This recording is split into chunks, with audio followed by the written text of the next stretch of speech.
¿Qué tal? Les habla Jorge Gestoso. Bienvenidos desde Quito. En el programa de hoy hablamos con el presidente Rafael Correa sobre la enseñanza superior en Ecuador, que cursan 600.000 jóvenes, 70% de los cuales lo hacen en universidades públicas y el 30% en instituciones privadas.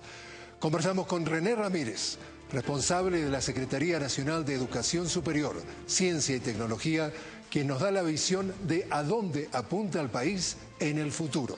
¿A dónde está yendo el mundo? Está yendo justamente hacia la era de la sociedad del conocimiento, que yo le llamo que también la era de la sociedad de la ignorancia, que viene a la par porque el conocimiento se duplica cada 5 años y en términos relativos cada vez sabemos menos. Entonces, frente a eso, el Ecuador tiene que prepararse para esa orientación de lo que va el mundo, y por lo tanto tenemos que pasar de la manufactura hacia la mentefactura, que es la industria que está desarrollándose a nivel mundial, y nosotros no podemos quedar a la saga de esas tendencias globales que están sucediendo el día de hoy. ¿En qué situación encontró la enseñanza superior el gobierno del presidente Correa al llegar al poder hace 5 años?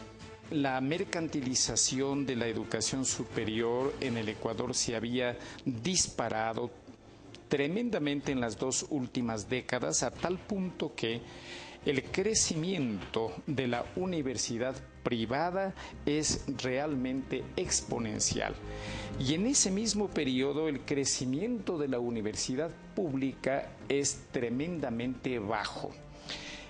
Y por el otro lado, no solamente que sindicatos se habían tomado la educación superior, sino que en algunos aspectos los partidos políticos habían tomado la dirección, ni siquiera académica, sino política de varias universidades, a objeto de ponerlas al servicio de sus apetitos partidarios. Ante ese panorama, en el 2010, el gobierno aprobó una nueva ley orgánica de educación superior. Rectores que participaron en el proceso de su elaboración tienen serios reparos con la versión aprobada. Era ya una estructura normativa consensuada, que era muy importante, real, porque iba a ser aplicada, y que permitía cumplir con los objetivos que se tenía proyectados para esta ley. Lamentablemente, cuando va al Ejecutivo, el presidente, haciendo uso de su veto, destruye prácticamente ese acuerdo e impone sus posiciones. El proyecto fue vetado en 106 partes, es decir, nos mandaron una ley absolutamente distinta, prácticamente la que había enviado el Ejecutivo originalmente, y casi sin recoger las observaciones que habíamos conseguido. ¿El presidente pateó el tablero? El presidente pateó el tablero, desgraciadamente. Lo que se incumplió fue del lado del pacto que ya se había sellado dentro de la Asamblea. Nosotros podemos revisar, una semana antes de la aprobación, la Asamblea publica en uno de los diarios más importantes del país, El Comercio, cómo iba a salir la Ley de Educación Superior. La noche anterior se cambiaron 60, 70 artículos. Tuvimos la oportunidad de entrevistar a la ministra de Educación, Gloria Vidal, sobre el nuevo enfoque de la educación en el Ecuador. No existe ningún factor ideológico en la nueva forma de encarar la educación. Bueno, la educación tiene en sí una carga ideológica, siempre. Y de ahí el peligro, no solo con este gobierno, sino con cualquier gobierno de derechas o de izquierdas, ¿no? Porque obviamente lo que ha hecho la ley es expropiar la gestión. El atar, el articular la educación superior al Plan Nacional de Desarrollo y a la educación media o bachillerato, justamente va a traer como consecuencia que sean estos órganos los que determinen qué carreras tiene el ciudadano que estudiar, con lo cual se vela un principio de la libertad de educación, de yo escoger dónde estudiar, qué estudiar y qué profesión obtener. La Secretaría Nacional de Educación Superior, Ciencia y Tecnología ha implementado un sistema de becas ilimitadas a los mejores estudiantes para cursar en el exterior especialidades con las que no se cuenta en el país. Tuvimos oportunidad de conversar en Washington con este becario que estudia en la Universidad Virginia Tech. Voy a seguir una maestría en Economía para el Desarrollo con especialización en agricultura. Entonces, voy a adquirir, si todo sale bien, conocimientos suficientes para poder mejorar los procedimientos que actualmente tenemos en el Ecuador, en el campo, en el agro.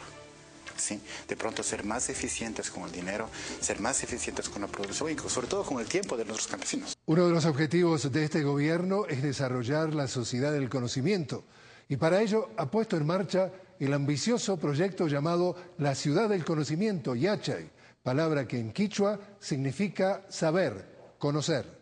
La propuesta de Yachay es articular áreas de conocimiento ligadas a una industria del conocimiento que nos permite esa transformación de ser un modelo primario exportador a un modelo terciario ligado al tema del conocimiento y la sociedad de la información. Pienso que la propuesta de Yachay, de la Ciudad del Conocimiento en Urcuquí, es un paso importante, pero nuestra opinión es de que debería existir una red de ciudades del conocimiento en el Ecuador.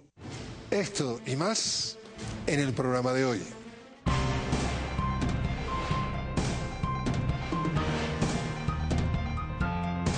De frente, con Jorge Gestoso. Señor presidente Rafael Correa, una cálida bienvenida al programa. Gracias, Jorge.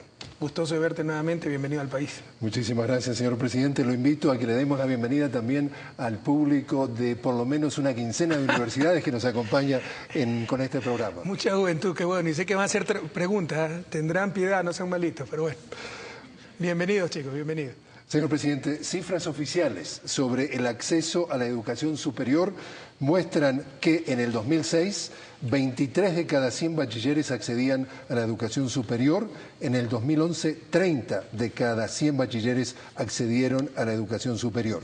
Y la tasa de no participación en la enseñanza superior por razones económicas en el 2007, año en que usted llegó al gobierno, era del 45%. En el 2011 se ubicó en el 25%. Y sigue siendo una vergüenza, debe ser el 0%.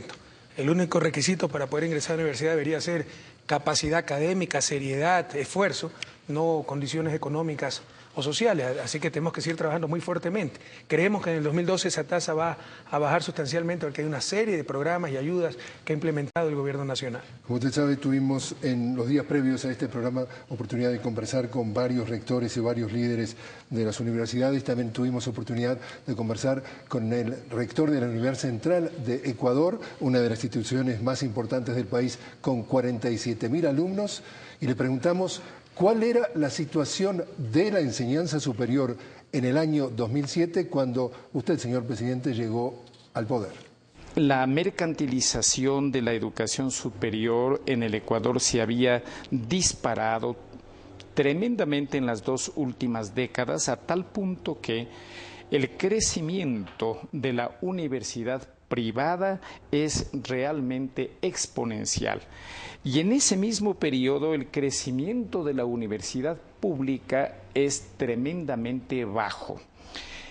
Y por el otro lado, no solamente que sindicatos se habían tomado la educación superior, sino que en algunos aspectos los partidos políticos habían tomado la dirección ni siquiera académica, sino política de varias universidades a objeto de ponerlas al servicio de sus apetitos partidarios. Ayúdenos a entender un panorama que resulta un tanto difícil. Nos explica el rector Samaniego que, por un lado, digamos, la enseñanza superior la tenían de alguna forma tomada como rehén. La derecha mercantilizando la educación superior, haciendo universidades de garage, como por ahí le decían, y por otro lado estaba la izquierda con organizaciones gremiales. Su gobierno es un gobierno de izquierda y usted combatió esa situación. ¿Cómo la izquierda combate otra izquierda?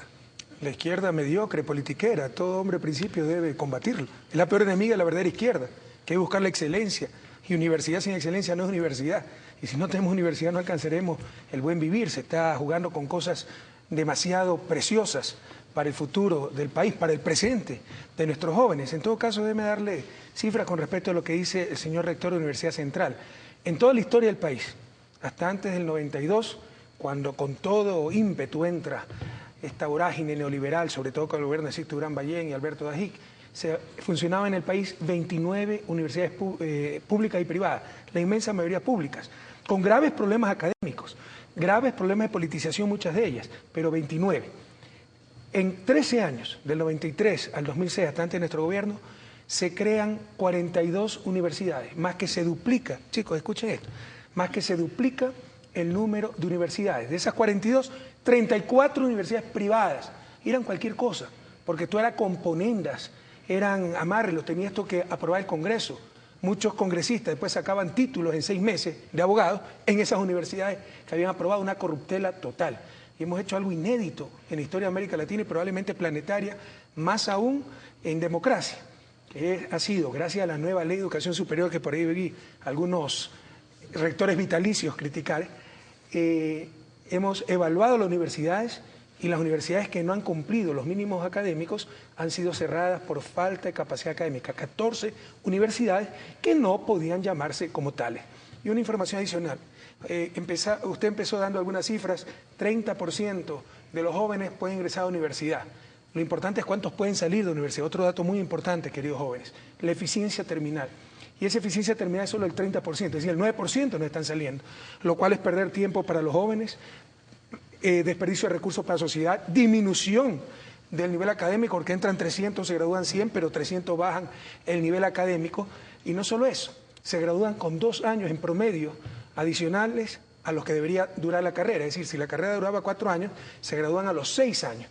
Entonces teníamos, y tenemos todavía, los estamos superando, pero no le hemos eliminado estos problemas. Teníamos serios, muy graves problemas de acceso, permanencia, eficiencia en educación superior y, por supuesto, de calidad. ¿Y cuán difícil fue romper ese esquema en donde de alguna forma habían tomado como rehén, como que la tenían secuestrada la enseñanza superior, tanto la derecha como la izquierda? No ha sido duro, ha sido durísimo. Pero gracias a Dios, con el apoyo del pueblo ecuatoriano, con el apoyo de la juventud, se han hecho cosas que en este país parecían imposibles. Le insisto, hasta antes de nuestro gobierno, a lo que nos tenían acostumbrados es que se creen universidades a diestra y siniestra.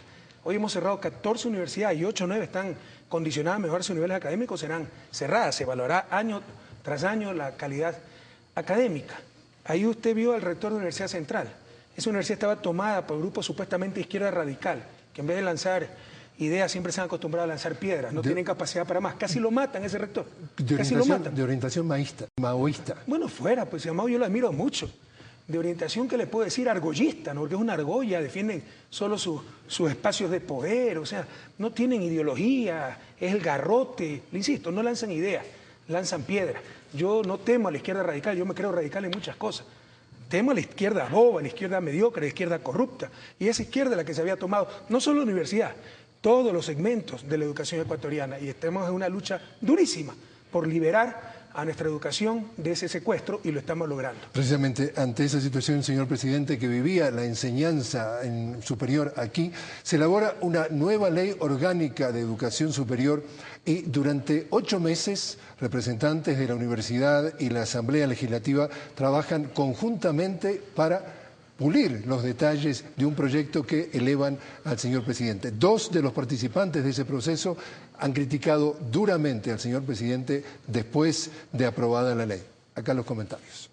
Era ya una estructura normativa consensuada, que era muy importante, real, porque iba a ser aplicada, y que permitía cumplir con los objetivos que se tenía proyectados para esta ley.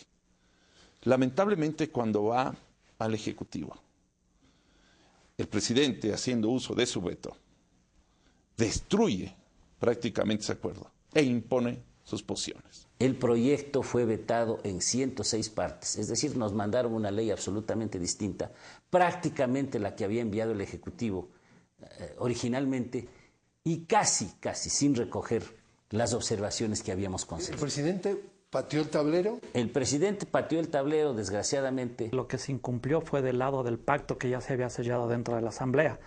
Nosotros podemos revisar, una semana antes de la aprobación, la Asamblea publica en uno de los diarios más importantes del país, El Comercio, cómo iba a salir la Ley de Educación Superior. La noche anterior se cambiaron 60, 70 artículos. Pero yo diría que el Estado debe participar, como lo está haciendo, pero sin perder el otro actor, el espacio, sin que se pierda el espacio del otro actor esencial, que son las universidades. Señor presidente, la queja que parece repetirse entre los rectores es su actitud de querer imponer su voluntad. ¿Queja válida? De ninguna manera, yo creo que es el recurso de siempre los mediocres, ¿no? Porque para empezar, mire la confusión de criterios. No hemos respetado los acuerdos con la Asamblea. Esa ley fue iniciativa ejecutiva. Nosotros la mandamos a la Asamblea. Si usted escucha al doctor Ayala, rector de la Universidad Andina, le da a entender que fue una iniciativa legislativa, que llegamos a acuerdos y que yo destrocé la ley. Fue una iniciativa que salió del Ejecutivo, después de meses de socialización, consensos. Llegó a la Asamblea y lo que no habían logrado ciertos rectores vitalicios, el doctor Mora, ya creo que lleva Ayala Mora 20 años de rector de la Universidad Andina, trataron de lograrlo en la Asamblea. Y como es unos problemas de los cuerpos colegiados, la responsabilidad se diluye, quieren quedar bien con todo el mundo, empezaron a hacer unas concesiones, unas claudicaciones, más exactamente, terribles, que cuando llegaron de nuevo al Ejecutivo, en uso de mis atribuciones constitucionales, por responsabilidad histórica las tuve que corregir. Destrozaron ellos la ley. Si la ley fue iniciativa ejecutiva, no legislativa, y fue socializada, fue consensuada. Lo que pasa es que no aceptamos presiones, no aceptamos quedarnos en la mediocridad de siempre, y en asamblea quisieron cambiar todo aquello. Sobre este señor Guardera, que recién lo conozco, ¿no? Porque nos vive insultando en el periódico, en canales de televisión, es un activista político, él tiene que decidirse si es académico o político. No sabe lo que habla tampoco, él es decano de Derecho, me parece. Entonces vive criticando al gobierno nacional, es un activista político. Primera vez que lo veo, ¿no? He recibido reportes de sus insultos, críticas, malsanas, etcétera, pero no lo conocía. Pero en todo caso, ¿de qué está hablando? Le insisto. Si la ley fue iniciativa ejecutiva, no legislativa. Y no es que queremos controlar todo, pero aquí hay una terrible malinterpretación de lo que es autonomía, como en la justicia. Querían que no me preocupe la justicia y que los güeyes corruptos agarren la policía delincuente y lo suelten inmediatamente. Y se me destrozaba la sociedad por la delincuencia. Eso no es autonomía. Eso es querer hacer anarquía, querer hacer lo que le dé la gana. Autonomía es que el juez tiene total capacidad para decidir si alguien es inocente o culpable, pero no soportar pasivamente la corruptela, la ineficiencia de la justicia. Algo similar con las universidades. Pero usted no es el juez. La sociedad no, él tiene que decidir, como el maestro. Tiene que decidir qué enseña, cómo enseña, evaluar, pasar de año, dejar de año. Pero otra cosa es que le demos $1.000 millones anuales a las universidades y tengan carreras hasta de ingeniería en cometría. Y nadie puede hacer nada porque son autónomos. Estamos locos.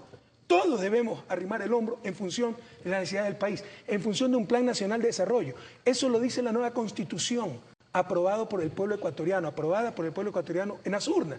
Y eso es lo que no entienden ciertos rectores semivitalicios que se acostumbraron a hacer lo que le daba la gana en sus respectivas instituciones.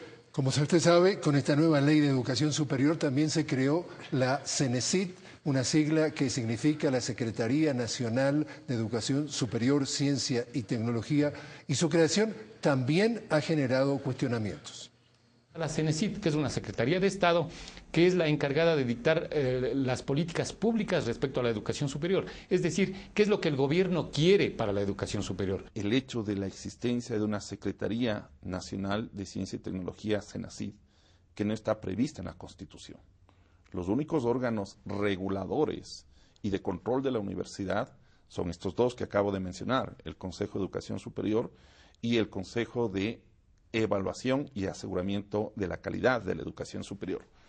Se incluye una Secretaría Nacional que la maneja el Ejecutivo, definitivamente, pero se le otorga a través de la ley, fíjese usted, y del reglamento que expide el presidente a través de decreto ejecutivo, funciones y poderes más importantes del Consejo de Educación Superior. Prácticamente el órgano que en la realidad está realizando esa tarea encargada a los órganos públicos previstos en la Constitución es esta Secretaría del Ejecutivo. En este control excesivo que se quiere ejercer desde el Ejecutivo, que es un Ejecutivo además temporal, en el hecho de que la visión del gobierno hacia la universidad es una visión policial, es una visión en donde simplemente prevalece la coacción, la punición, es decir, están ahí simplemente para exigir, ¿no es cierto?, exigir con palos, ¿no es cierto?, el cumplimiento de las cosas, que no hay realmente una conexión con las universidades en el sentido de que se establezca un diálogo. Siempre el Estado está en una posición superior, ¿no es cierto?, inspeccionando, indagando, sancionando a las universidades, y creo que esa no es la manera de enfocar el problema de la educación en el Ecuador. Yo creo que debería, desde el CENESID, eliminarse esta visión de confrontación. Volvemos, parece que hay un patrón, o sea, lo que acusan con la ley orgánica de la educación superior, las quejas son, el presidente quiere imponer la voluntad. Qué horror, ¿no? Que con CENESID exija, qué con horror. el tema de la CENESID. Y no exige con palo, exige con evaluación, y los mediocres tiemblan.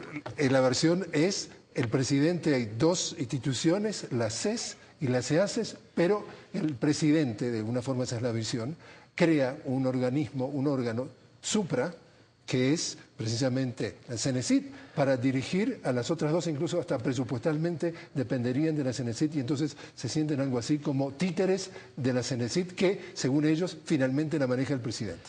Mi querido Jorge, yo agradezco esas intervenciones porque te están dando la razón, la mediocridad del debate, los intereses creados, lo corto de la visión, sin tener una visión de país, sino visión de negocios privados, porque por ahí hay un rector de una universidad bastante cara, privada, también semivitalicio, ese rector. Pero yo le pregunto, ¿en qué país de Sudamérica y de Latinoamérica no existe un Ministerio de Educación Superior? ¿Me puede explicar? ¿Me puede decir? Averigüen, chicos. ¿En qué país de América Latina, al menos de Sudamérica, no existe un Ministerio de Educación? Ecuador no lo tenía, Educación Superior. Ahí está, lo creamos, totalitarismo que queremos controlar. Vaya a ver en qué país no existe. Para eso se creó la CENACID. Vean en qué país de América Latina no existe un Ministerio de Educación Superior. Aquí lo creamos y es autoritarismo. ¿Usted sabe cómo se conformaba el anterior CONESUB? Antes CONUEP. Yo fui parte del CONUEP por ser presidente de la Federación de Estudiantes Particulares del Ecuador. El órgano que tenía que controlar a las universidades, ver que se cumpla la ley, etc., lo conformaban los propios rectores, es decir, los controlados. Nunca se hizo nada. Nunca se aplicó la ley de educación superior anterior, que era bastante mala, pero tenía puntos buenos. Nunca se la aplicó. Eso es lo que añoran ciertos rectores, la feria de la alegría.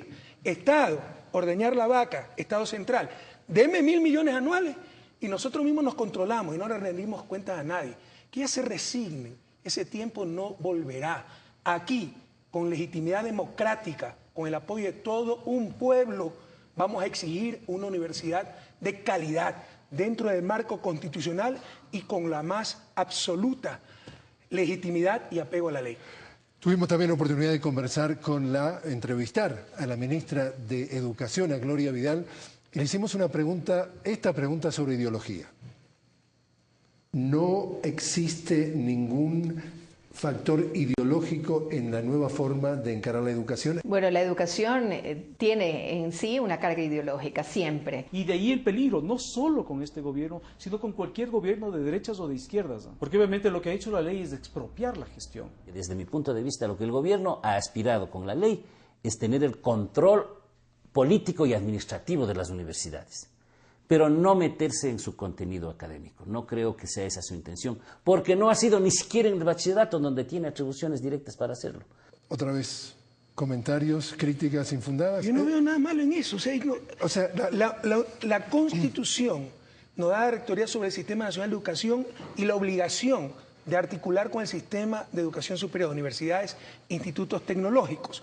Ordena la Constitución una serie de características para educación superior. Pertinencia, por ejemplo, excelencia, democratización. ¿Qué pertinencia tiene graduar en un país como el nuestro ingenieros en geometría y estar subsidiando con el sudor del pueblo ecuatoriano esos adefesios? ¿Qué pertinencia tiene tener ya cerca de 40 facultades de Derecho y seguir abriendo facultades de Derecho en un ámbito que ya está saturado, en el caso ecuatoriano? Quito tiene 7 u 8 facultades de medicina, más que todo Nueva York, cuando tiene la 8ª parte de la población de Nueva York. Y si se les ocurre abrir más facultades de medicina, hay que seguir dando plata al pueblo ecuatoriano. Ya basta. Lo dijo el doctor Ayala Mora. No es que nos metemos en la parte académica, en cuanto a cómo dictar cátedra, currículum, etc. Eso tiene que hacer. La universidad tiene autonomía académica, administrativa, etc. Pero debe haber coordinación pertinencia con el Plan Nacional de Desarrollo, exigencia de excelencia académica, si no estamos desperdiciando los dineros del pueblo ecuatoriano. Pero el punto es, señor presidente, que usted tiene un Plan Nacional del Buen Vivir. Sí. Y por lo menos hay versiones encontradas, o por lo menos que queda claro en este segmento, de que podría haber, cuando la ministra de Educación, Gloria Vidal, dice que la educación siempre tiene un elemento de ideología, la duda que plantea el hecho de que el presidente se involucre tanto en la legislación, la ley orgánica, es si realmente detrás de esa supuesta, y déjeme hacer de abogado del diablo, buena intención de mejorar la calidad de la enseñanza superior, no podría estar solapado un elemento ideológico para que de alguna forma la gente que piensa como usted y que sigue la Revolución Ciudadana va a estar reflejada en los próximos estudiantes egresados de la Universidad Superior. ¿Cómo se aclara esa duda? Le cuento una anécdota. Hace poco presentamos al país un programa revolucionario para resolver definitivamente el problema de la explotación laboral en el sistema de salud, donde tenemos miles de profesionales de salud contratados en estabilidad para que accedan a nombramientos. Se van a hacer como 15.000 nombramientos y nos cuestionaron. Se especula que van a meter gente de Alianza País. ¿Cómo usted va a resolver este problema? Bueno, sigamos explotándolo pues, para que no especulen. Me explico, la única manera de que la mala fe no especule, no levante suspicacias, es cruzándonos de brazos. Y eso no lo vamos a hacer, porque para eso no nos eligieron. Seríamos irresponsables. Y con respecto a ideología, ojalá se transmita la ideología de este gobierno, la excelencia, y la hacer libertad, las cosas, libertad, justicia, hacer las cosas extraordinariamente bien, extraordinariamente rápido, pero nadie impone aquello, lo debería tener la universidad.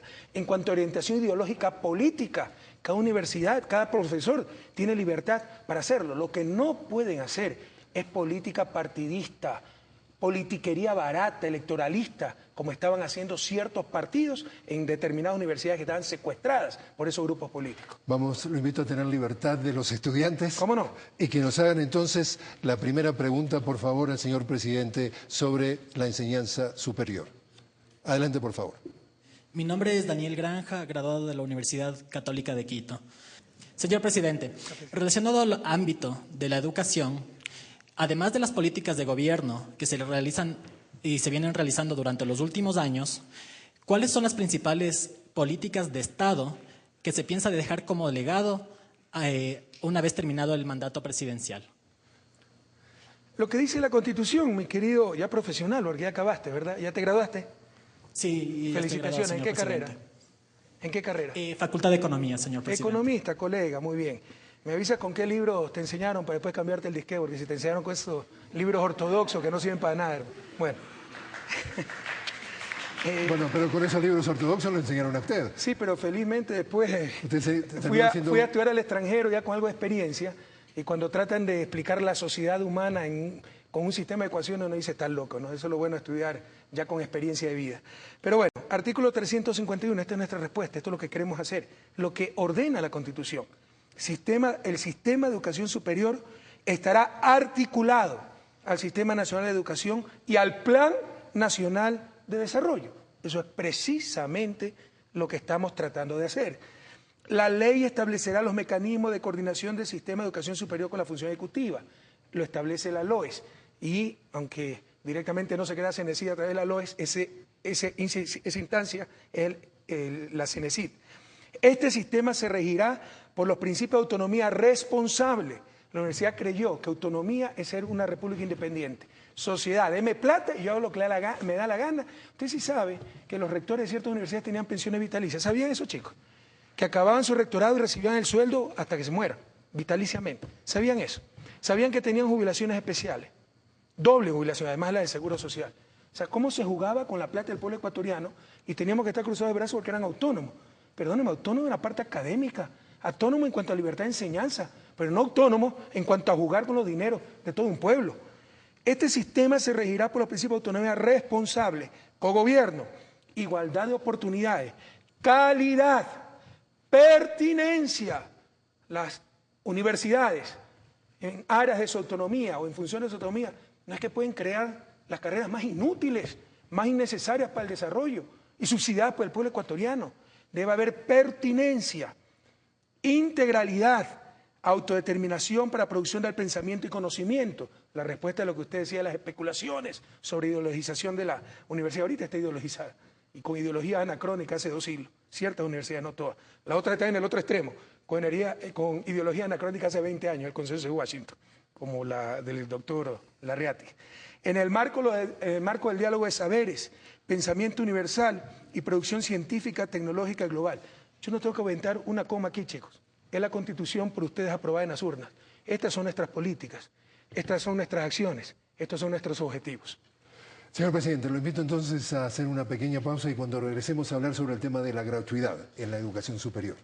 La gratuidad me parece que ha sido un esfuerzo, un elemento democratizante de la educación superior en el Ecuador.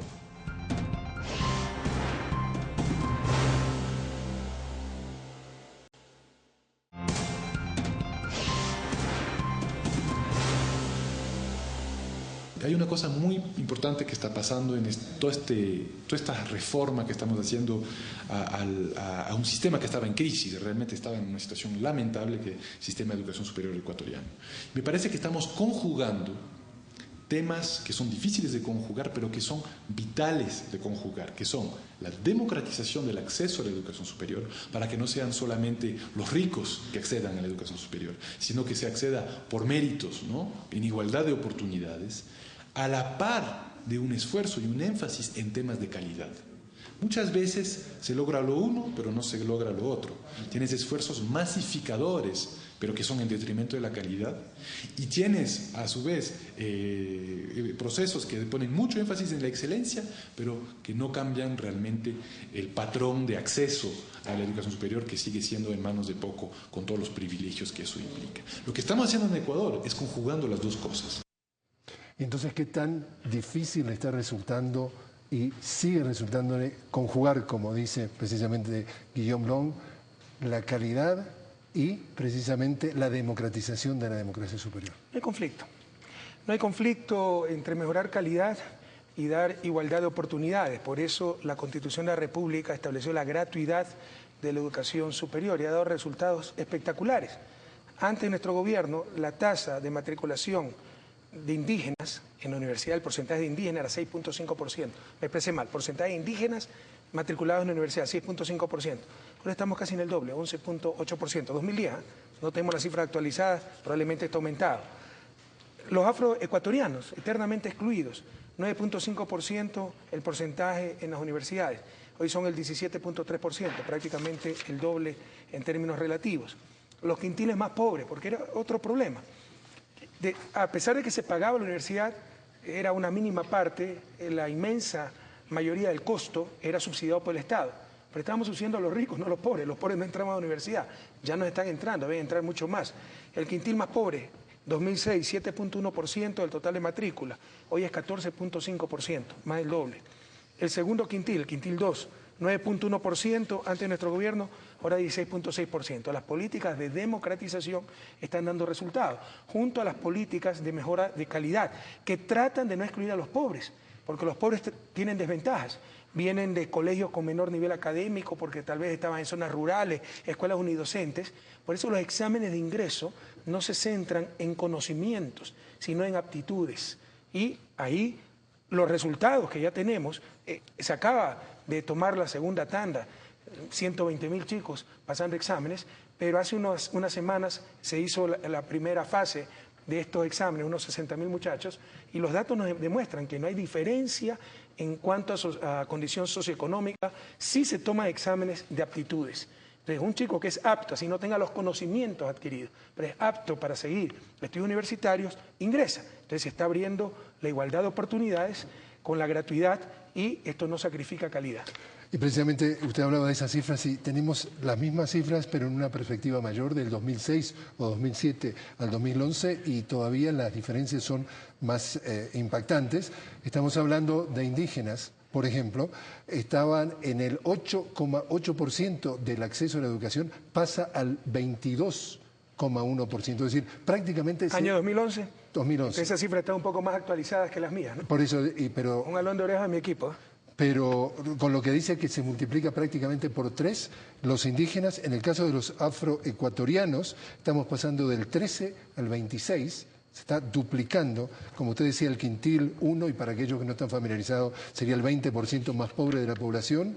En el 2006 era prácticamente al 10%, pasa al 18%, también se duplica. Por si acaso, una explicación de las inconsistencias, hay que ver cómo se midió esa tasa de matrícula, si es tasa de matrícula neta o bruta, pero lo importante es la tendencia, y la tendencia coincide con cualquiera de los dos indicadores. Y hay menos brutos ahora que están en la universidad. Tasa neta es lo que corresponde, la edad, y tasa bruta es el total que está matriculado. Y también una cifra importante, en el quintil 2, es decir, el segmento que precede al más carenciado, en el 2006, 12,1%, en el 2011, 26,7%, prácticamente más del doble. O sea que quiere decir que los resultados se están viendo rápidamente. Por supuesto, y esa es la base de la nueva sociedad. Sin educación de calidad y con acceso en igualdad de oportunidades, no hay democracia, no hay futuro, no hay sociedad. El momento en que solo el que puede pagar accede a una educación de calidad es un suicidio social anticipado. Esto es lo más importante que está haciendo el gobierno nacional. Estamos haciendo carreteras, aeropuertos, hidroeléctricas. Esto es más importante que todo eso junto. Si no tenemos una educación de calidad, con excelencia y con igualdad de oportunidades, no habrá democracia, no habrá futuro, no habrá nada. Usted también mencionaba el tema del cierre o la suspensión de universidades, y precisamente en esta nueva etapa el gobierno decidió evaluar la calidad de la educación superior. Justamente para eso, de las 71 universidades que existen en el país, las clasificó en 5 tipos de categorías: A, B, C, D, E, siendo la E la más baja.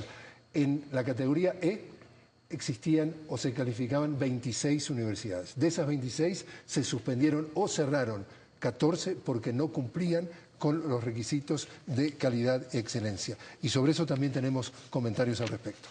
Acabamos de hacer una evaluación bastante compleja a las universidades que estaban en una categoría problemática del Ecuador, la categoría E.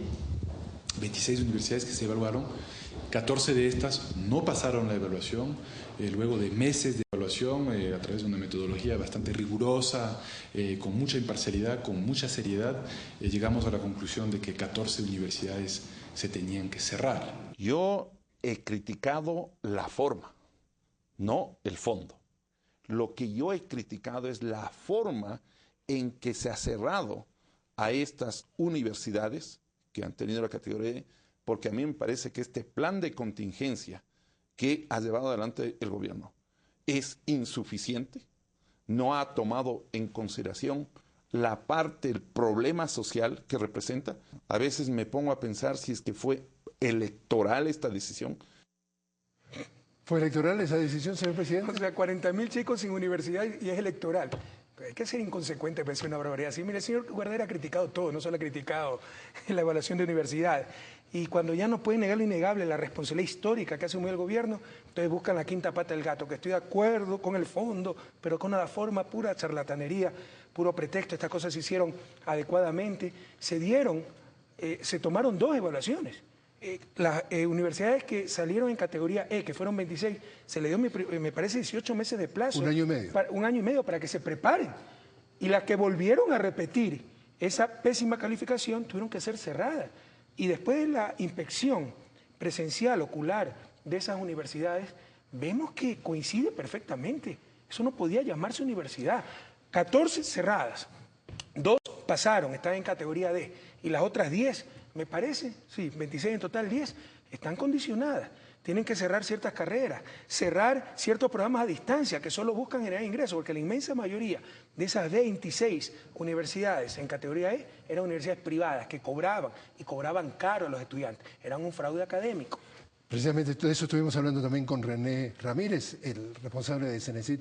Él también aclaraba una cosa que muchas veces en la prensa internacional se proyecta otra versión, cuando dice que se cierran universidades. Dentro de lo que aclaraba René Ramírez... ¿Pero qué fin electoral puede tener eso? Si lo mejor en un año de elecciones es cruzar los brazos y mirar por otro lado. Entonces lo que decía... Por favor, o sea, hay que estar loco para decir esa barbaridad. René Ramírez lo que aclaraba es, a los estudiantes que iban a comenzar cursos se les aclaraba que esas universidades corrían el riesgo de ser cerradas. Se prohibió, después de la primera evaluación, que matriculen chicos en el primer año hasta que pasen la segunda evaluación. Y así se hizo. Desobedecieron muchas de ellas esa disposición, matricularon estudiantes, les cobraron $800.000, estamos hablando de millones de dólares que le robaron a los muchachos, porque se les dijo que no pueden matricular nuevos alumnos hasta que no pasen la segunda evaluación, y estafaron a los muchachos.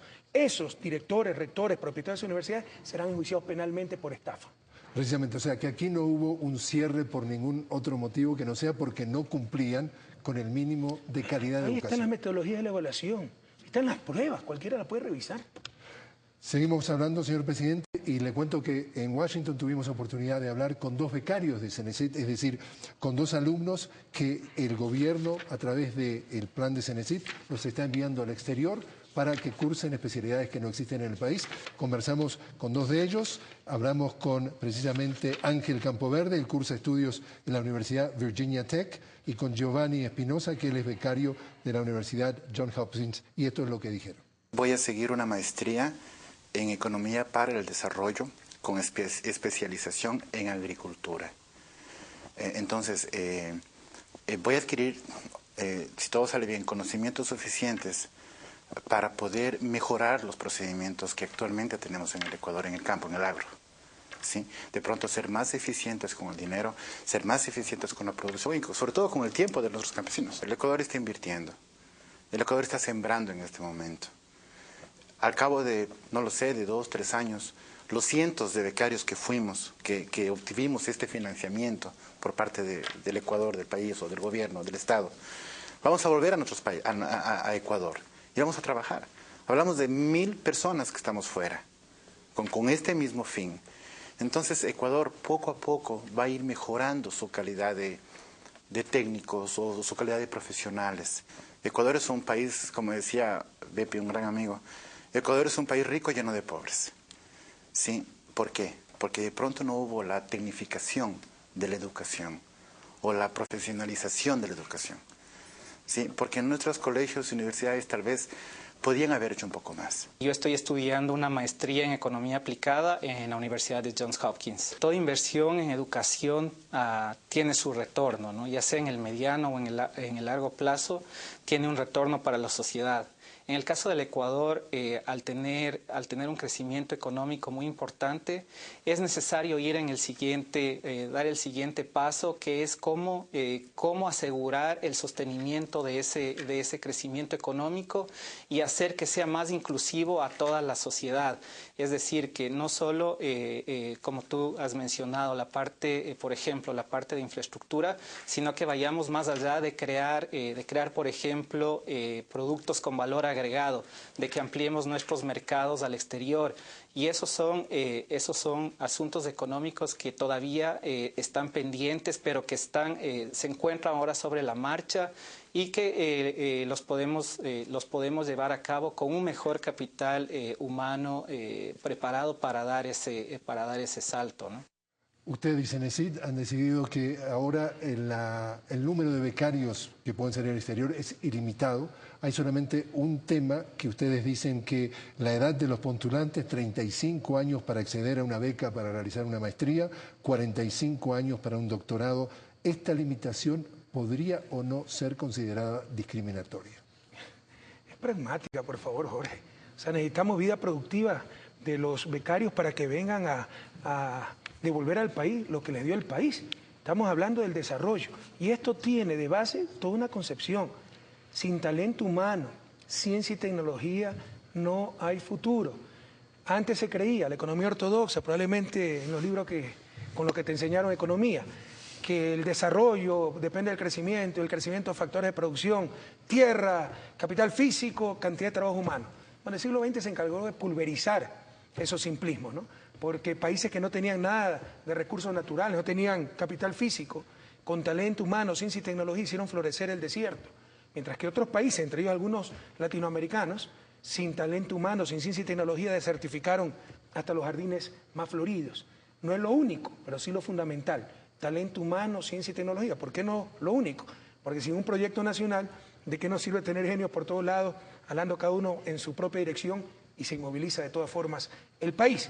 Entonces, le insisto, esto es lo más importante que está haciendo el gobierno nacional, estos intangibles. Mucho más importante que las carreteras, los hospitales, los aeropuertos, las hidroeléctricas, es esto. el crecimiento del talento humano, que lo hay en el país, pero no hay esa masa crítica. Ciencia y tecnología, que no existe en el país, al menos difundida, al menos accesible, dominada por la gran mayoría de ciudadanos. Y por eso para esto estamos dispuestos a hacer los sacrificios que fueran necesarios, que sean necesarios. Aquí estamos haciendo una verdadera revolución.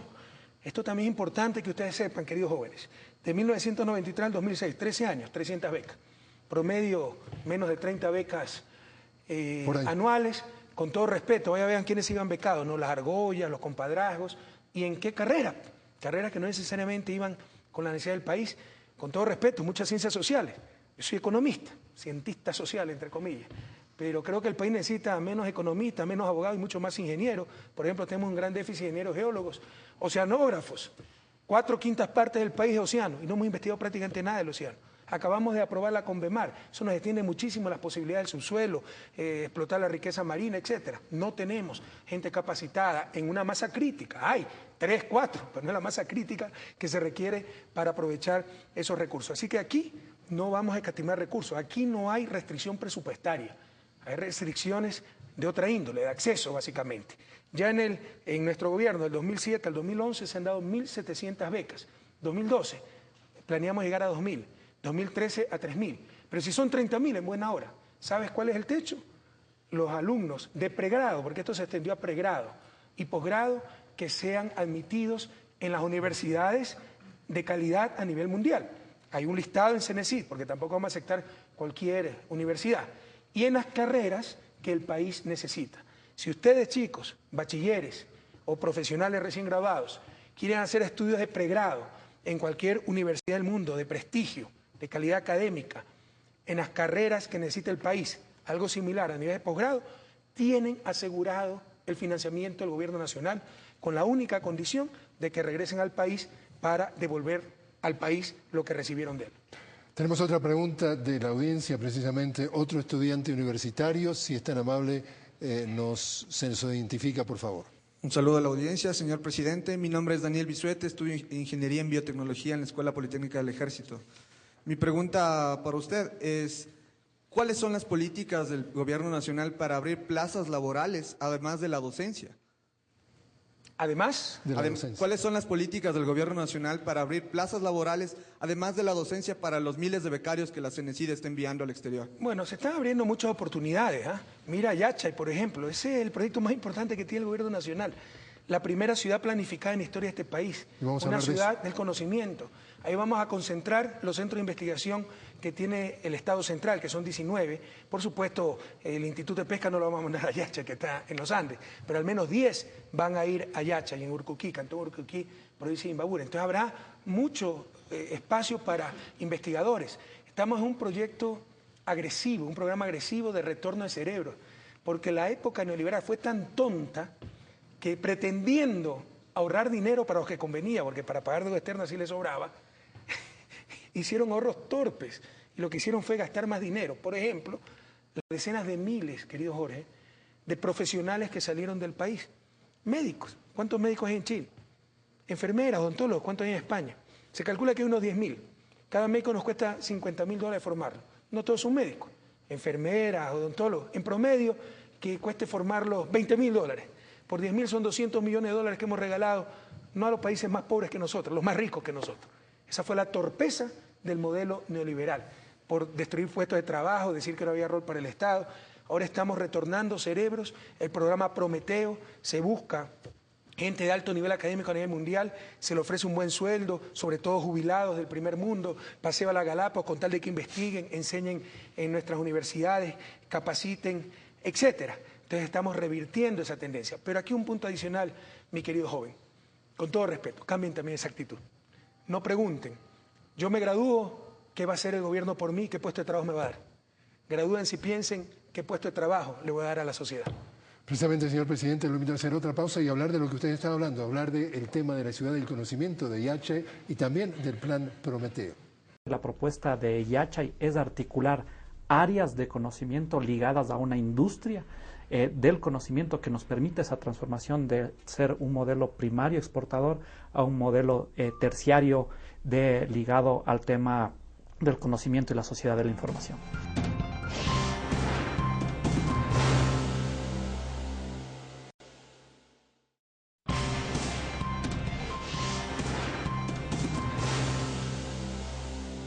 Quizás uno de los proyectos más ambiciosos, señor presidente, de esta nueva etapa de la educación superior es la creación de lo que se le llama la ciudad del conocimiento, Yachay, que tuve que aprender, de lo tanto que tengo que aprender.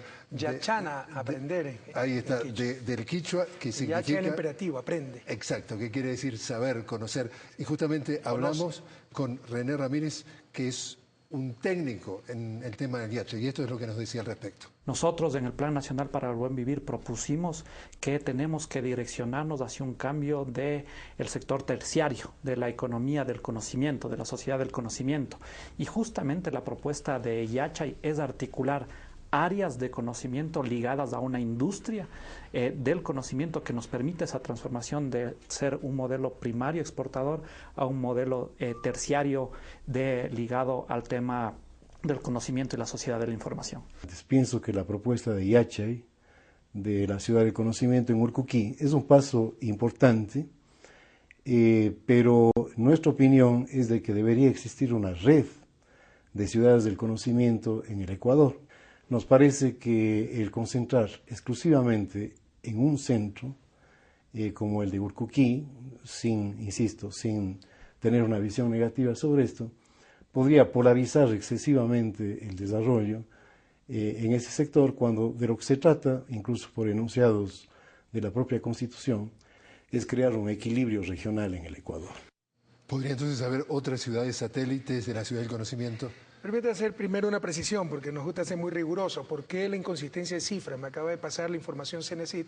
Han hecho una última revisión, mis cifras estaban correctas, y estamos hablando de lo mismo, tasa de matrícula neta, cuando hablamos de afrodescendientes indígenas. El problema es que con la intervención en estas universidades, las 14 cerradas, se vio subregistros, etcétera, y por eso se han actualizado las cifras, y las cifras del 2011, dicho sea de paso, son todavía estimaciones. Pero lo importante es la tendencia, y la tendencia coincide en los dos datos. Bien, sobre lo que dice primero René, aquí alguna vez se nos acusa de profundizar en el modelo extractivista. Créanme que hay gente que no sabe lo que habla. Ellos creen que superar la economía extractivista es cerrar los pozos petroleros, las minas. Eso es suicidio, absurdo. Superar la economía extractivista es esto que estamos haciendo. Movilizar esos recursos para ir hacia una economía del conocimiento, dando becas. ¿Cómo se financian las becas sin nuestros recursos naturales? Construyendo Yachay y centros de investigación. Seamos sensatos, seamos inteligentes, si tenemos buena fe y todos buscamos el buen vivir, el desarrollo del país. Eso es superar la economía extractivista, no el infantilismo de no al petróleo, no a la minería. Movilizar esos recursos para desarrollar otras áreas de la economía. Estamos desarrollando, por ejemplo, el área energética. Energía limpia, renovable, las hidroeléctricas, 11 estamos construyendo. 2016 vamos a ser exportadores por primera vez en historia de energía limpia. Eso es superar la economía extractivista. Yachay es superar la economía extractivista, ir hacia una economía del conocimiento, pero para eso se necesita invertir. Con respecto a lo que dice el rector Jaramillo, respeto mucho lo que dice, pero sería lo deseable a la final. No necesariamente, o sea, por algo hay clusters industriales e investigativos. Silicon Valley, usted no es que encuentra 50 Silicon Valley en Estados Unidos, lo encuentra en California, concentrado porque hay lo que se llama externalidades positivas entre los diferentes centros de investigación, intercambio de saberes, conocimientos, etcétera. Hay economías de escala. No es lo mismo tener un laboratorio aquí, un laboratorio acá, que los laboratorios juntos. Pero suponiendo que sea deseable hacer muchos de estos centros, solo la primera etapa de Yachay nos cuesta como $600 millones. Así que empecemos primero con Yachay y ojalá, estamos seguros, tenemos mucha esperanza que va a ser un éxito rotundo, y ahí podríamos pensar con esa economía del conocimiento, aprovechando adecuadamente nuestros recursos naturales, generando recursos, ahí podríamos pensar en más ciudades del conocimiento. ¿Cuándo podría estar listo la totalidad de la estructura de Yachay? Porque estamos hablando de un predio, por ejemplo, de 4.200 hectáreas, es enorme. Yachay, queridos jóvenes, se está construyendo ya está, ya empezamos la construcción.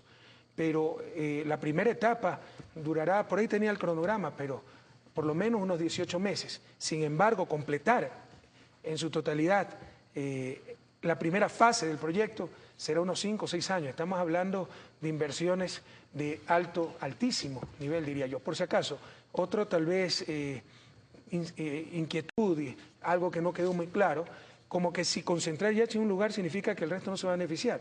El conocimiento es un bien público. Todo eso, lo que se genera en Yachay servirá para el país entero, para todas las universidades. Y todas las universidades podrán ir a practicar a Yachay. Hablando del bien público, repasemos para una audiencia que lo está viendo al programa en el Ecuador, pero también en otros países. El concepto de la educación, de acuerdo a la nueva Constitución, habla de que la enseñanza y la educación es un bien público.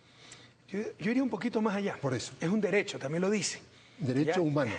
Porque bien público finalmente se queda, hay muchas cosas que son bienes públicos, pero la educación es también un derecho, es decir, algo que debe estar garantizado a cada persona. Y ese es un problema, cuando los derechos los proveen actores privados con fines de lucro. Hay una inconsistencia entre ese derecho a la que debe garantizarse que llegue a la persona y el fin de lucro que busca es hacer negocio, hacer dinero. Esto también se da en otros ámbitos, el derecho a la comunicación. ¿Y quién provee la comunicación? Medios privados con fines de lucro. Hay una contradicción que hay gente que elude discutir, pero es una contradicción. En todo caso, en el concepto de bien público, significa que nos beneficia a todos. Un niño mal educado, un ciudadano que no sabe leer ni escribir, no solo perjudica a ese ciudadano, a su familia, perjudica a toda la sociedad. Ese es el concepto de bien público. Ahí está, bien público, derecho y por tanto gratuito. Exacto, por eso la gratuidad, para que el Estado garantice el acceso, por medio de la gratuidad, al menos en instituciones públicas, el acceso a ese derecho. Pero como bien público, te insisto, técnicamente, ¿cuál es la definición de bien público? Libre acceso y no rivalidad en el consumo. Cuando hay una persona bien educada, todos nos beneficiamos. Alguien que sabe conducir, respeta señales de tránsito, sabe leer, tiene una cultura, valores, etcétera, todos nos beneficiamos. Es de libre acceso. No es que el que pagó sus impuestos y financió la inversión de la educación de esa persona se beneficia y el otro no. Todos nos beneficiamos. Y no hay rivalidad en el consumo. Que yo me beneficie no implica que tú no te beneficies. Entonces ese es el concepto de bien público. Y la educación, por supuesto, es un bien público, pero algo más. Es un derecho de las personas. Hay cosas que son bienes públicos y no son derechos. La educación es un bien público y un derecho. Usted hablaba, señor presidente, de Yachay, precisamente la Ciudad del Conocimiento, y mencionó también otro programa del gobierno en esta nueva etapa, Prometeo. Veamos entonces en qué consiste. El programa Prometeo que el gobierno del presidente Correa está estimulando ya está empezando a dar frutos en la universidad, puesto que investigadores de un buen nivel han venido y en la central tenemos ya varios de estos investigadores que se han incorporado a producir ciencia. La universidad que no la produzca definitivamente está condenada a quedarse en una medianía realmente asombrosa. Yo hice un doctorado en eficiencia energética, ¿no? Aplicado también con energías renovables, pero la especialidad para edificaciones de bajo consumo energético. Que nuestro país brinde la oportunidad de que regresemos, ¿no? Personas con doctorado que ya habíamos terminado y nos habíamos quedado viviendo en otros países, es realmente muy halagador, ¿no? Sí. Que podamos contar con este apoyo ya del gobierno, que se auspicie la investigación, que tengamos acogida en las universidades y que empecemos a dar a conocer parte tan bonita que es la ciencia, ¿no? Lo que hemos podido detectar es que al comienzo de este programa hubo algunos desajustes, sobre todo en lo que tenía que ver con extranjeros que llegaban al país con algunos problemas en términos de inmigración, trámites desde el punto de vista burocrático. ¿Se ha logrado superar esa primera etapa de dificultades? No tengo toda la información al respecto, me llegaron algunas quejas. En todo caso, yo creo que el nivel de satisfacción es bastante alto, que pudo haber problemas, pero también siempre hay 2 o 3 personas, lastimosamente, algunas de ellas ecuatorianos, que viven en el extranjero y con mucho esfuerzo le hemos traído al país, que están acostumbrados solo a quejarse. Pero en todo caso, seguiremos mejorando. Tenemos en este momento 108 Prometeos, pero miren cómo está el cambio de época en el país. Antes salían cerebros, ahora regresan cerebros. No solo ecuatorianos viviendo en el extranjero, gente jubilada, japonés, norteamericano, canadiense, pero con altos grados académicos, con alta capacidad de investigación, que vienen a investigar a nuestra universidad, a nuestro centro, y vienen a capacitar. Y se les ofrece un paquete de beneficios. Y ven que, por ejemplo, jubilados prolongan su vida útil.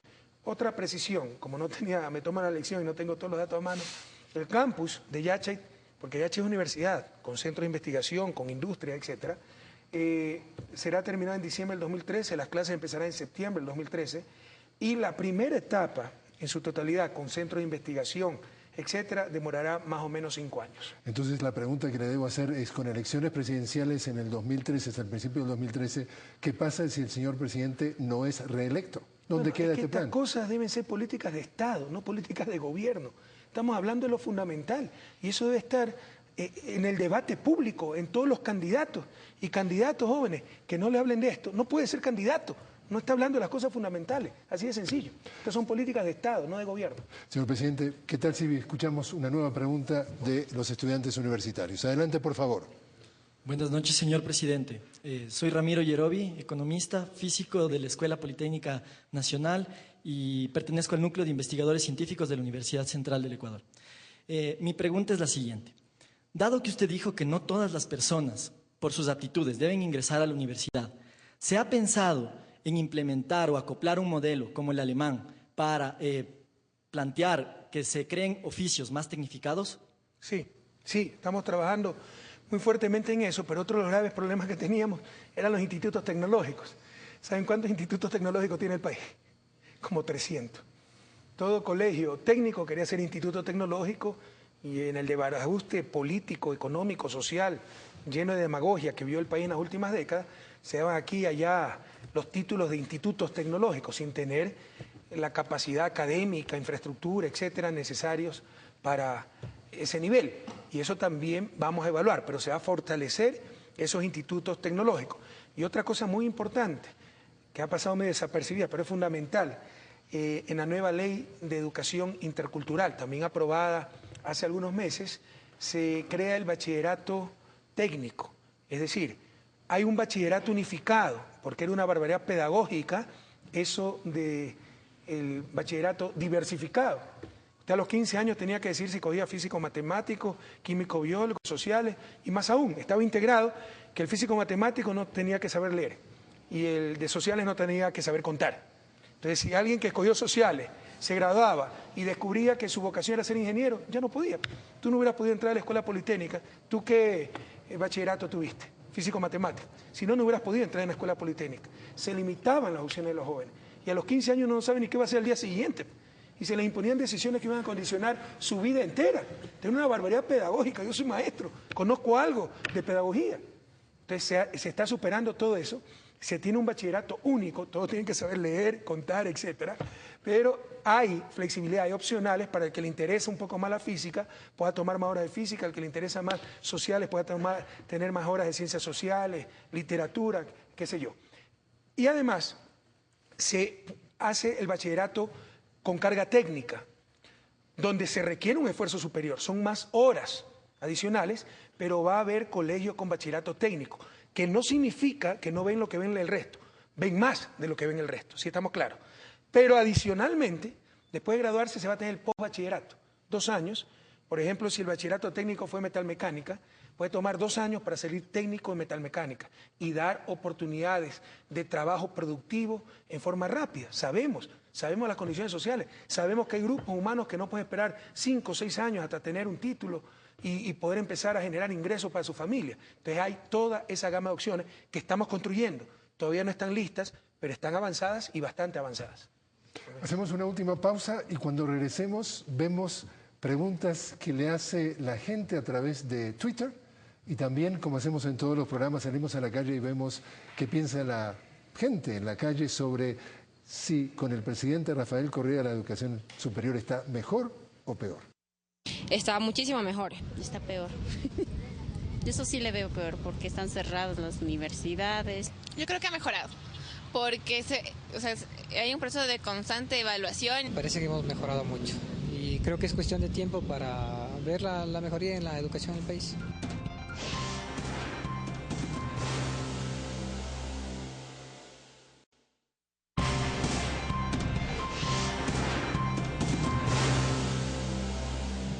Continuamos hablando con el señor presidente Rafael Correa de Ecuador y como lo hacemos, señor presidente, en todos estos programas, salimos a la calle y le hicimos la pregunta al público, dijimos, con el gobierno del presidente Rafael Correa, ¿la educación superior está mejor o peor? Y esto fue lo que recogimos. Está muchísimo mejor. No, se enrumba a estar mejor, pero ciertas situaciones, ciertos métodos que se aplican a veces no son los ideales. Yo pienso que peor. ¿Por qué? Por el simple hecho de que se están quitando fuentes de estudios. Está mejorando porque en un sentido es bueno que se hagan las pruebas. Parece que hemos mejorado mucho y creo que es cuestión de tiempo para ver la mejoría en la educación del país. Yo pienso que está mejor, ¿por qué? Porque hay más competencia entre los estudiantes. No ha cambiado nada. Va a ponerse mejor. En este momento es una educación pobre. Yo creo que ha mejorado, porque hay un proceso de constante evaluación. Mejor, sí, mejor.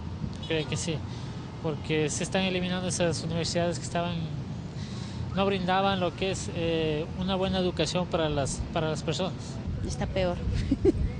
Eso sí le veo peor, porque están cerradas las universidades. La educación universitaria en este gobierno ha mejorado. Yo creo que está mejor, porque esto de clasificar, de ver las universidades, que la educación esté en buen nivel para los estudiantes, eso se debió haber hecho hace mucho tiempo. La educación en sí no ha mejorado nada. Se ha mejorado. Yo pienso que está mejor, porque ha controlado la existencia de universidades que no han sido calificadas. Yo creo que está peor. Porque no hay ningún control. Si ellos son corruptos, imagínense cómo están. Todo es corrupción. Esa fue como la cereza de la torta. Es la gente negativa que nada la va a hacer cambiar de su negatividad, ¿no? Y es uno de los problemas para el desarrollo del país, pero la gente que ha perdido hasta la esperanza. Aquí hay gente honesta, trabajando responsablemente, muy duramente por el país. Y es incuestionable que, por decirlo menos, la universidad no está peor que antes. Y a mí me da mucha ternura ver gente sencilla como la señora que decía, está peor porque se cerraron universidades. Eso es para mejorar el sistema, no para empeorarlo.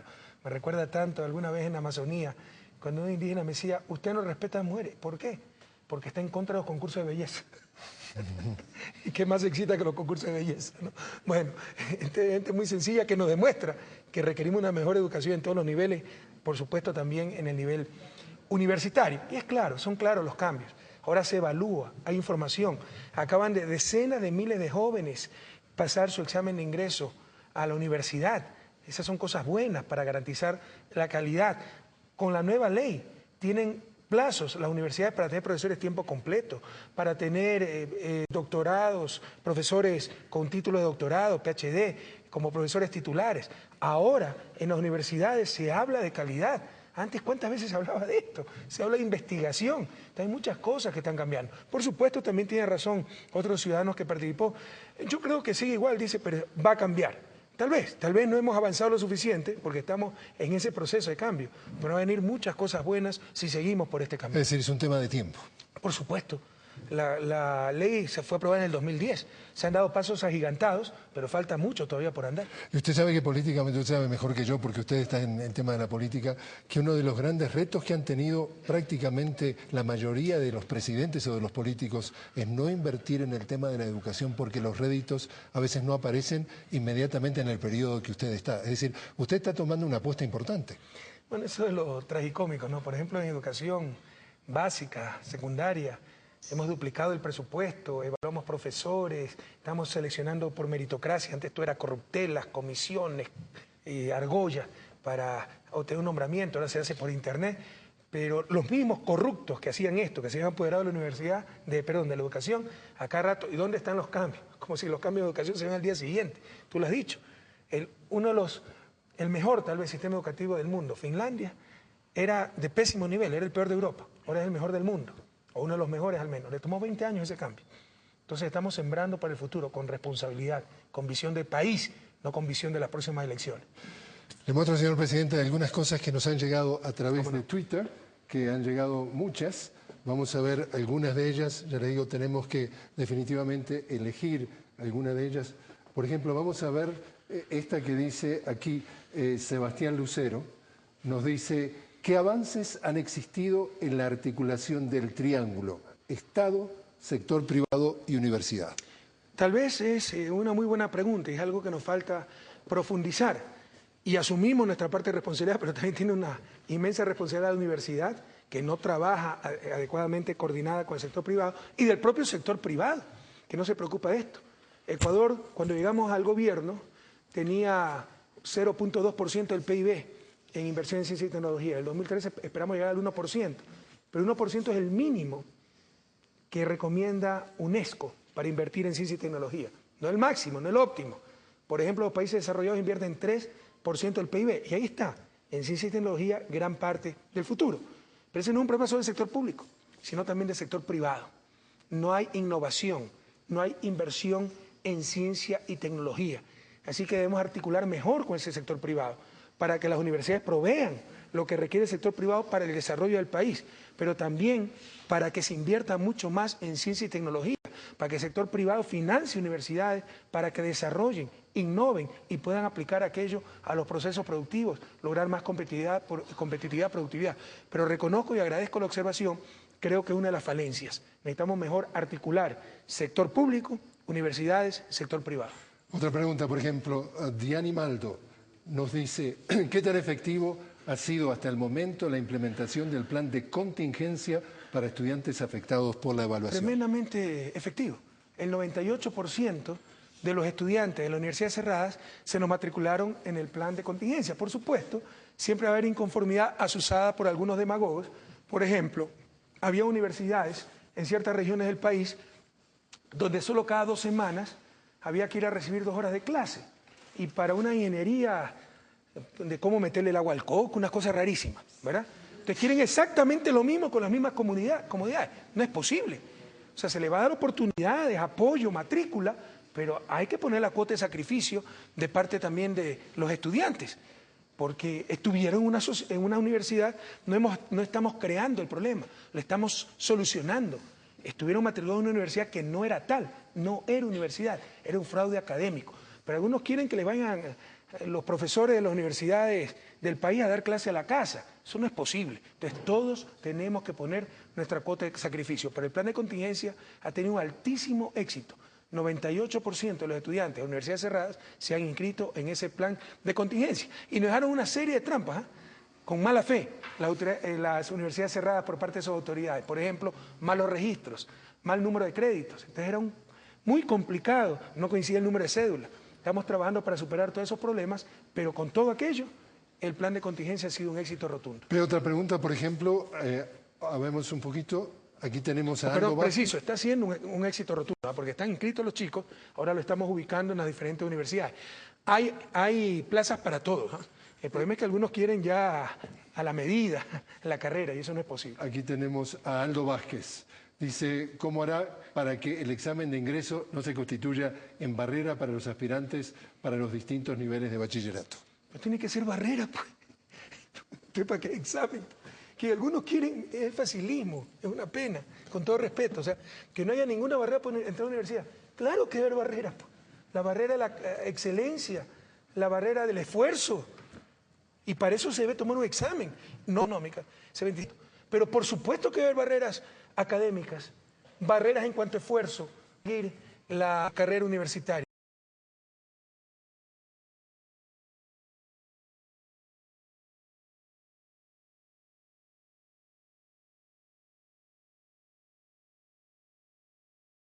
Todos tenemos nuestros carismas, nuestros dones. A mí me hubiera encantado ser músico. Y cantor. Pero soy medio sordo del oído izquierdo y sordo y medio del derecho, pues. Yo no me puedo meter para lo que no sirvo. Entonces, aquí tenemos que hablar con mucha crudeza, con mucho realismo, por favor. Los jóvenes están orientados a destrezas. Nos indican que no hay diferencia entre diferentes quintiles, es decir, que están bien diseñados esos exámenes. Señor presidente, otra vez más, se nos ha volado el tiempo. Ya estamos al final del programa. Yo pensaba que este programa era para hablar de educación general y solo hemos hablado de educación superior.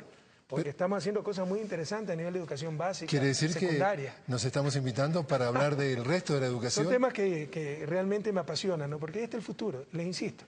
Esto es mucho más importante que todas las hidroeléctricas, carreteras, hospitales juntos. La educación, talento humano, ciencia y tecnología. Entonces, seguimos agradeciéndole a usted una vez más, seguimos agradeciéndole al público universitario que desde tan lejos y de tan variadas partes del país tuvimos el honor de que nos acompañara, invitarlo el mes próximo a seguir conversando sobre los temas del país y agradecerle un mes más por su tiempo. Gracias a ti, Jorge, gracias chicos por haber tenido la paciencia de aguantarnos y gracias a todo el país por seguir este programa. Y a ustedes gracias por habernos acompañado.